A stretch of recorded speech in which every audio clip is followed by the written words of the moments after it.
Welcome to Living the Smarter Science of Slim, where we provide a scientifically proven lifestyle for long-term health and fat loss by eating more and exercising less, but smarter. Eat smarter, exercise smarter, live better. I am so ready for that.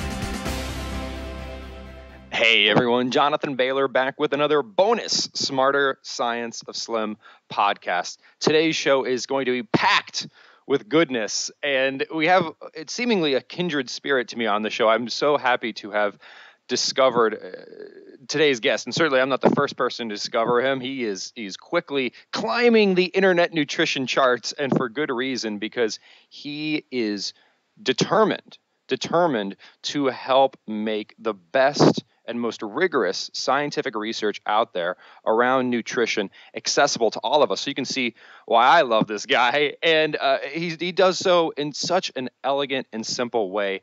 He is the proprietor of the wonderful website. Everyone, you must check this website out. It's authoritynutrition.com. And he is a medical student. He is a certified personal trainer, and he is just a nutrition research all-star. Kris Gunnars, welcome to the show. Thank you, Jonathan. I appreciate it. Oh, I appreciate the work you're doing out there, Kris, and I also appreciate the road you took to get here, because it's shockingly similar to my own. Can you tell us a bit how you got into nutrition?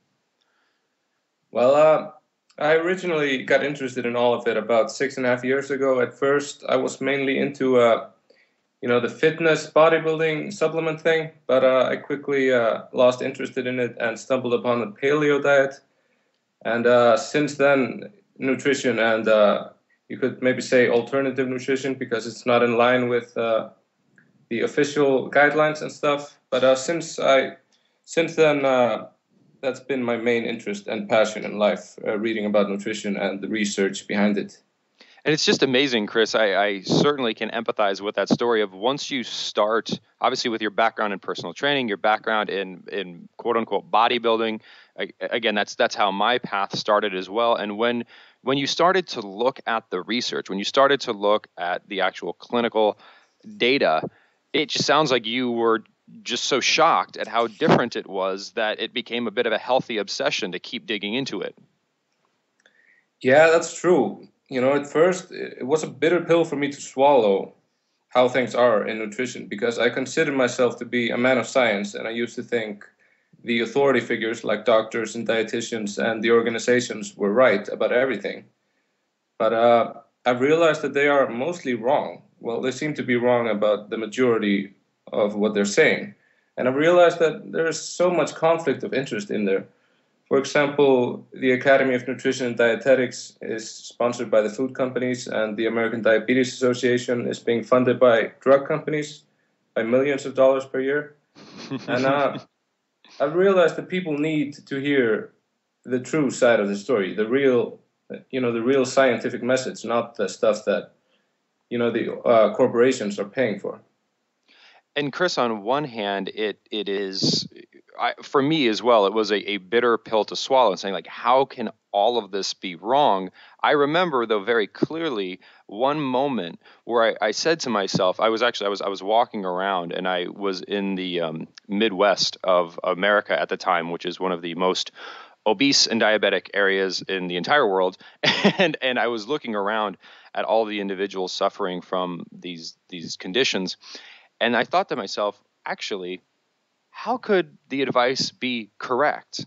Like, if it was right, why would we all be getting so much sicker? And then I was like, maybe it makes sense that it's all wrong. Look at the results. They sure don't seem to be working.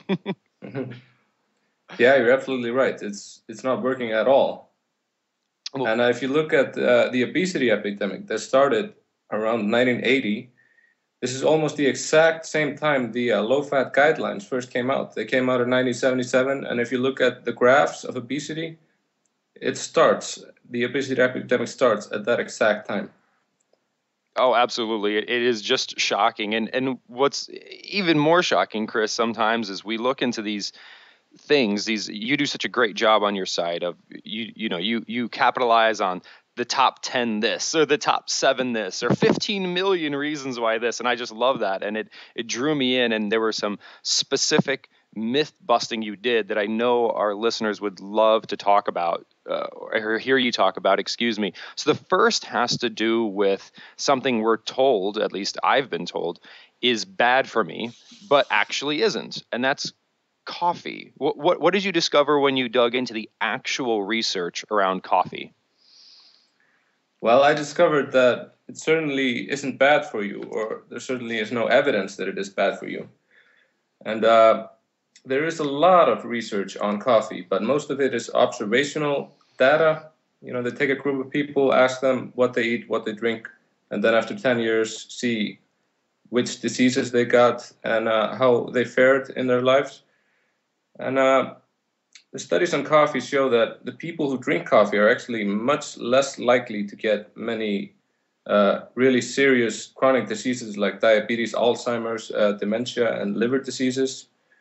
And although these studies don't prove that it's coffee that is protective, but there certainly is no evidence that it's harmful. If anything, it is healthy. Of course, it hasn't been proven in large controlled trials, but we don't have those, so we're going to have to judge by the observational studies. Kris, the other key distinction when I was looking at the research you referenced, which I always appreciate because you always provide the references for everything you say, which is brilliant and surprisingly lacking in the nutrition and fitness world. People just say stuff and you're like, well, what are you basing that on? And It seems reasonable, is the following takeaway. And tell me what you think about this. If a person has moved, most people, I would think, drink coffee for the taste, maybe, but maybe more so for the way it makes them feel, aka caffeine, energy, things like that. So especially in a culture, and I'm not sure how this is happening in your hometown, but especially in America, we've seen this exponential rise in quote unquote energy drinks. And even if they're 0 calorie, they're sweetened with neurologically potentially toxic artificial sweeteners, and they're certainly anything but natural. If we had to choose between drinking, if we want to boost and we had to choose between drinking coffee or drinking some man-made, person-made energy drink, would you say that the research is pretty clear that we should go with the coffee? Oh yeah, definitely.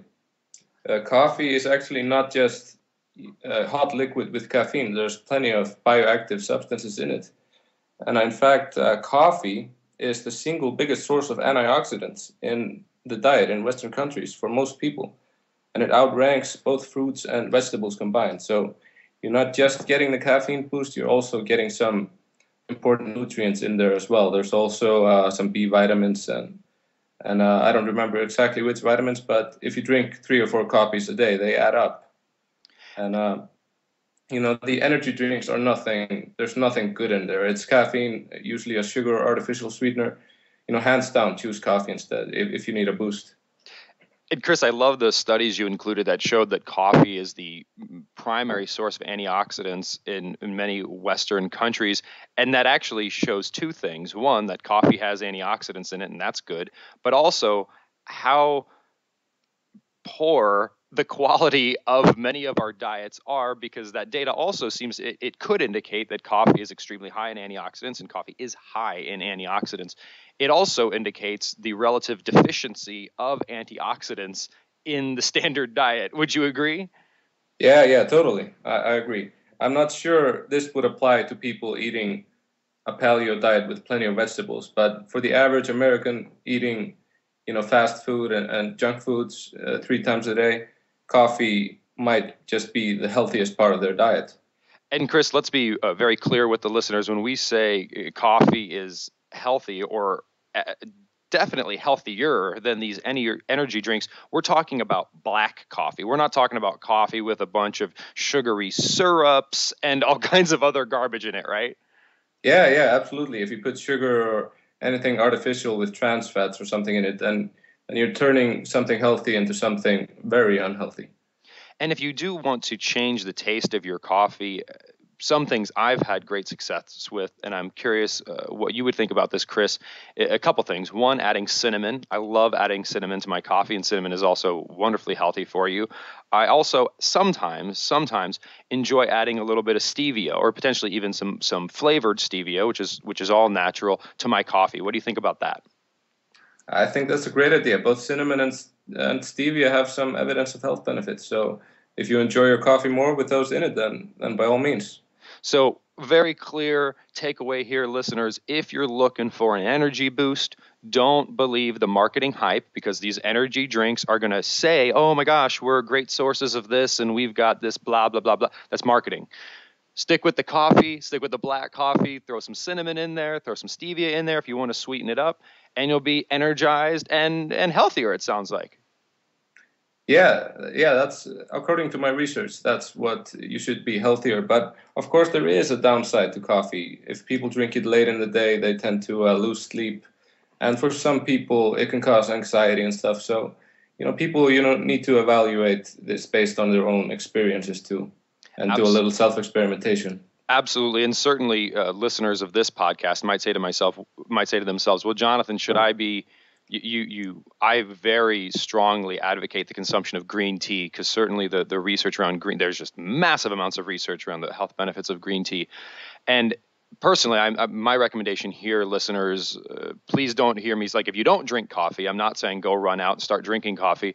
I'm also not that would be a bad idea, but it's more, if you need a boost and your choice is between coffee and energy drinks, choose coffee. I personally, if you're drinking green tea, would not advise you to switch over to coffee. So like, if you're enjoying green tea, that's great. Keep it up.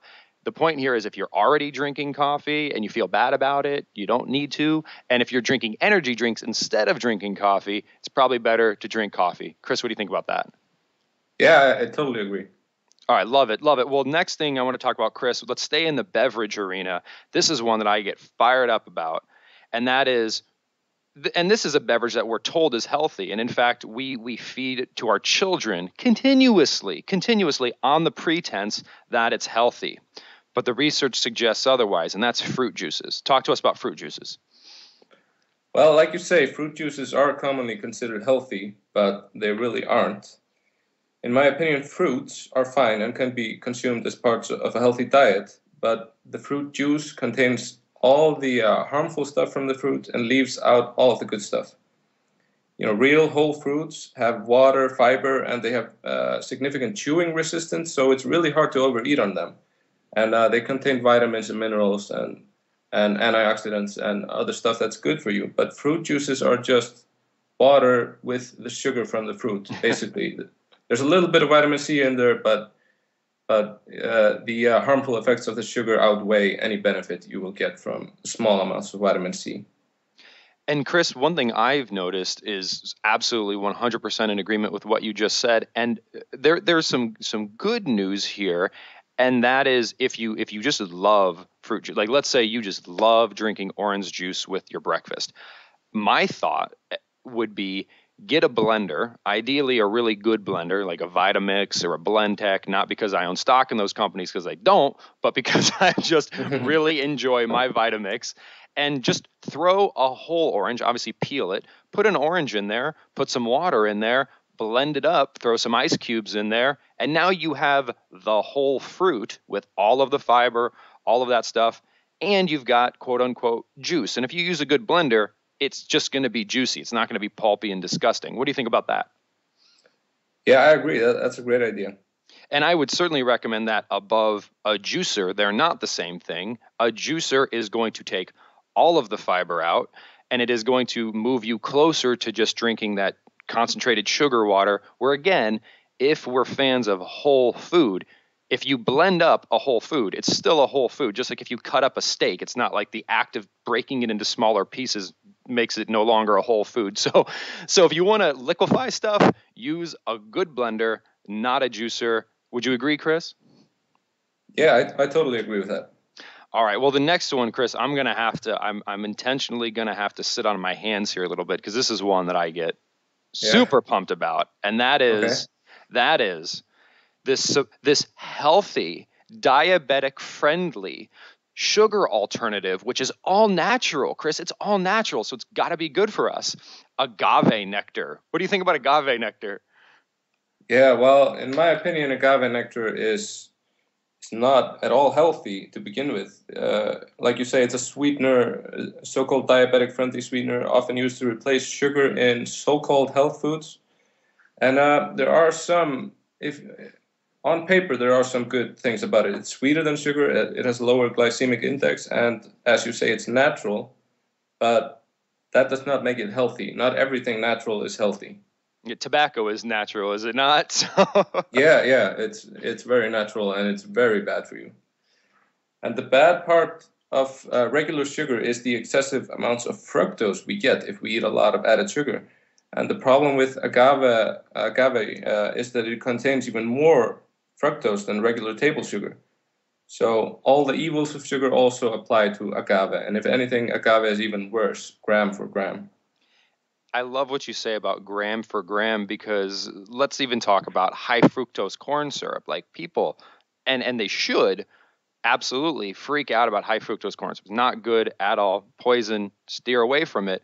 One of the reasons we don't like high fructose corn syrup is because of the high amount of fructose in it. The amount of fructose in terms of percentage in agave is nearly double the amount of fructose in terms of percentage gram for gram as you find in high fructose corn syrup, folks. So everything that makes you want to steer away from high fructose corn syrup, and don't let this whole, like, it's got vitamins in it. If you were to grind up a vitamin pill and mix it with high fructose corn syrup, that doesn't make it good for you. So fructose, not good. Therefore, agave, not good. Kris, what do you think? Yeah, I totally agree. All right. Well, next on the list, Kris, is one thing that I think we've all heard about, but I'm not sure people fully understand why it's so good for them. And that's these omega-3 fats we find in a lot of seafood and also in some plants such as flax seeds and chia seeds. What is it about omega-3s that is so good for us? Well, humans can only produce they can only produce saturated and monounsaturated fats on their own. But the polyunsaturated fats we need to get from the diet, and there are two types of these fats. There are the omega-3s and the omega-6s, also known as essential fatty acids. The thing with Western diets is that most people are eating way too little omega-3s and way too many omega-6s. And these fatty acids need to be eaten in a certain balance to regulate inflammation. But too much inflammation is a leading cause of many chronic diseases like heart disease and cancer, to name two of the biggest killers. But in my opinion, most people probably need to increase their omega-3 intake, preferably from fatty fish or grass-fed pasture-raised animals, and they should be avoiding the vegetable oils like soybean and corn oil, which are the biggest sources of omega-6. So there needs to be a balance between these two essential fatty acid types. There's omega-3 and omega-6. We're eating way too much omega-6. We need to cut back and increase omega-3 instead. Kris, you explicitly mentioned focusing on the grass-fed, hormone-free, humanely raised animal products such as beef, as well as especially seafood. Why is it that focusing on those sources for omega-3s is more beneficial than focusing on, let's say, a flaxseed or a chia seed, which are still good, but maybe secondary? Yeah, well, these plant sources of omega-3s, they contain a fatty acid called alpha-linolenic acid, or ALA. The active omega-3s in the body that the human body needs to convert the ALA into these active forms called DHA and EPA. The problem is that humans don't efficiently convert these two types of omega-3 fatty acids. So in animals and fish, we get the active compounds directly, the EPA and DHA. So they're more of a direct source of the fatty acids we need. The plant sources are more of a secondary source that we need to convert into the primary omega-3s. if that makes any sense. It makes absolute sense, Kris. And the key thing to keep in mind, folks, is that part of the reason Kris described this so elegantly, that we need to focus on the omega-3s is because of this imbalance we have. But also, it's very difficult, unless you live in a coastal city where you just eat fish all the time, to get omega-3s. Like, you're not just going to accidentally, especially in a standard American diet. The standard American diet will literally contain zero or close to zero omega-3s. If you're eating corn-fed animals, if you're not eating any vegetables, if you're not eating any flax seeds or chia seeds, which, let's be honest, 90% of our population doesn't even know what those things are, you are literally not taking in. There's very few foods that contain omega-3s or contain them in relevant amounts. So this is why we have to focus on it so much, because unless we go out of our way, you are not going to accidentally or inadvertently consume omega-3s. Because even if you consume fish, like if you consume non-fatty fish, there's not a lot of omega-3s in them. So there's very few foods. We're talking fatty fish, salmon, sardines, things like that, and then certain plants, chia and flax, and then really high quality grass-fed beef. Other than that, you ain't getting any omega-3s. So that's why we got to go out of our way. What do you think, Kris? Yeah, I totally agree. And there's one good source I'd like to add. It's more of a supplement. It's codfish liver oil. Mm-hmm. It contains 1 tablespoon contains your daily requirements of omega-3s, but it also supplies vitamin D3, which is another nutrient that most people are missing out on.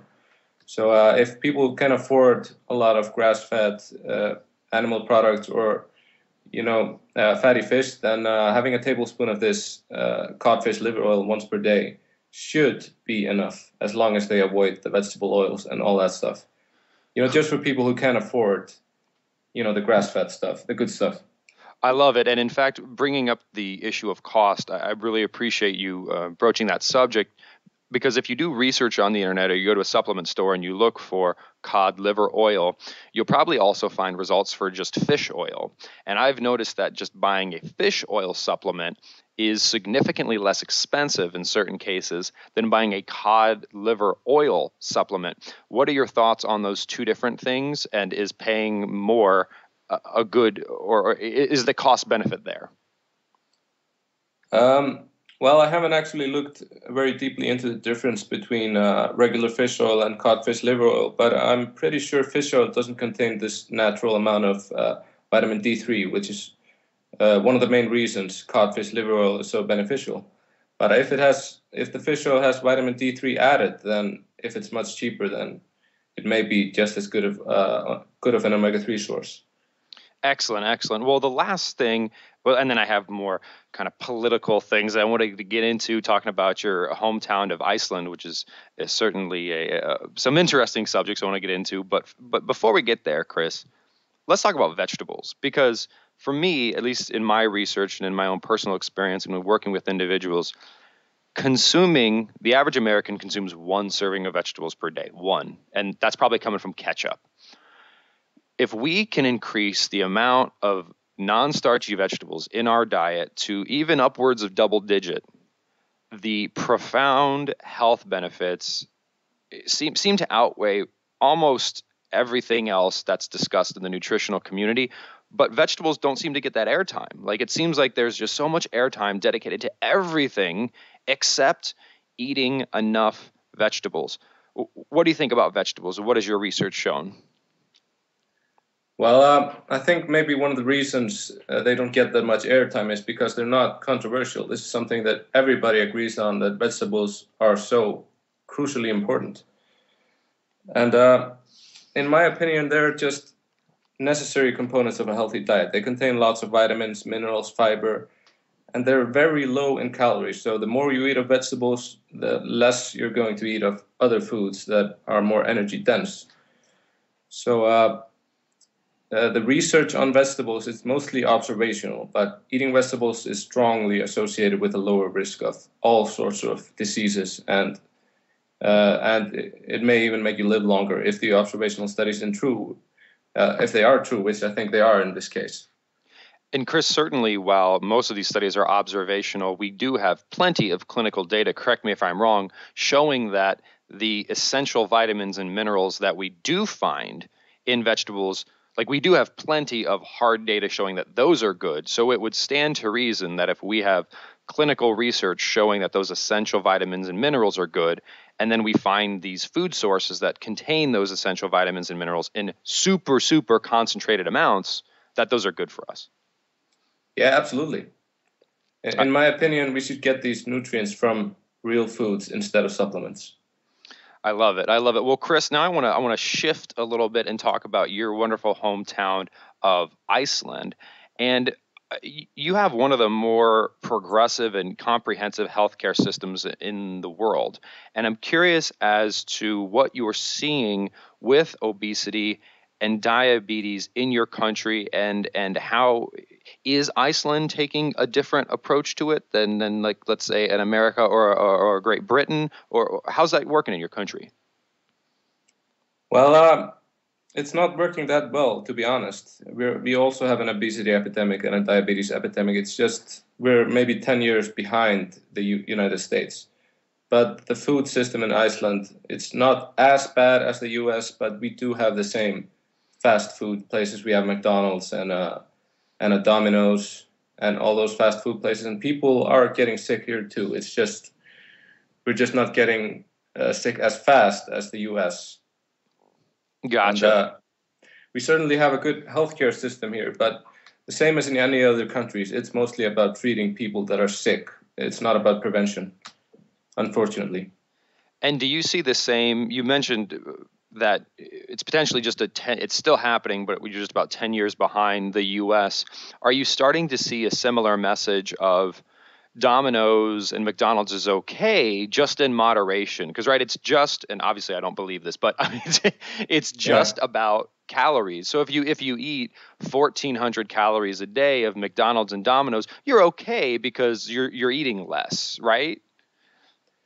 Yeah, we have the same myths in Iceland as we do in the US, the same dietary myths. But there is a big shift going on in Iceland. People are moving towards real foods, and they're realizing that it's not just about the calories. It's about the quality of the food. Excellent, excellent. Well, Kris, so you're a medical student. What do your professors, who, when they went through medical school, were taught something very different than the research you're discussing on your website and we're talking about here, and even your fellow students, what do they think about all of this research that you've dug up? Do you bring it up in class? How does that work? Well, I have brought it up in class. We had a nutrition class. It was actually not. It was just a part of a biochemistry class. We did some lectures on nutrition, and I did bring up what I thought the teacher was saying that wasn't true, but they are still teaching the same stuff they've been teaching for the past few decades, the same nutrition knowledge. And I think some of the professors agree with me and some of the students, but others just think I'm a nutcase, I think. But yeah. What do they say? Because Kris, to be in your defense, you're not just saying things. I would imagine you're saying, "Hey, professor, such and such, I read these 3 studies. They show very clearly that what we covered in class yesterday is wrong." Do they just say, "Well, those studies are wrong"? I mean, how do they even respond to that?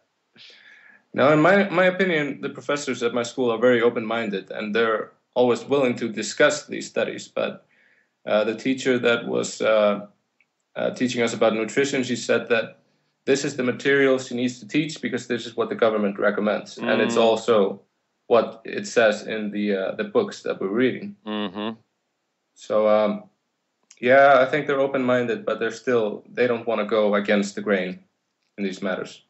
Well, Kris, what motivates you to go against the grain? And just looking forward, a bit of a personal question. Obviously, you're in medical school. So what, in terms of your professional ambitions, what's your end goal? What's your 5 to 10 year plan here?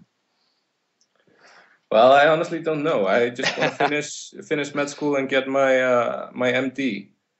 And I want to continue blogging. I have no idea where this is going to go. I might just, after I graduate, go and write books or something. But But I honestly don't know. I don't plan very far ahead in the future. I love it. Well, certainly the direction you're pointing is a promising one, and you're getting great information out there, and you're helping a lot of people. So really, certainly appreciate that, and hats off to you, because I know this has got to take a lot of time. I know from personal experience, and you're also in medical school. So I'm applauding over here. I don't know if you can hear that in the background, but I appreciate all the good work, Kris.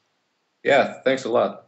Well, and folks, if you want to learn more about Kris, I'd highly, highly recommend his website. Truly, it lives up to its name, which is Authority Nutrition, all one word, authoritynutrition.com.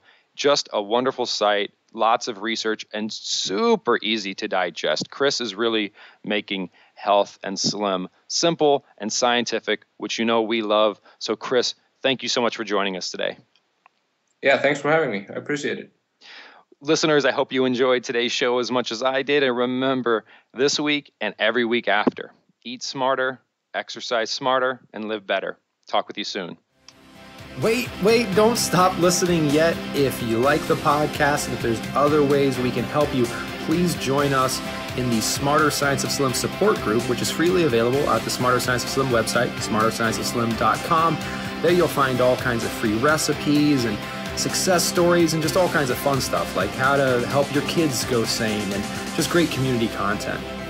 And just one last thing before you go, if you wouldn't mind heading over to iTunes and up onto Amazon.com and leaving us a review, and then going over to Facebook and liking us, we would hugely appreciate it.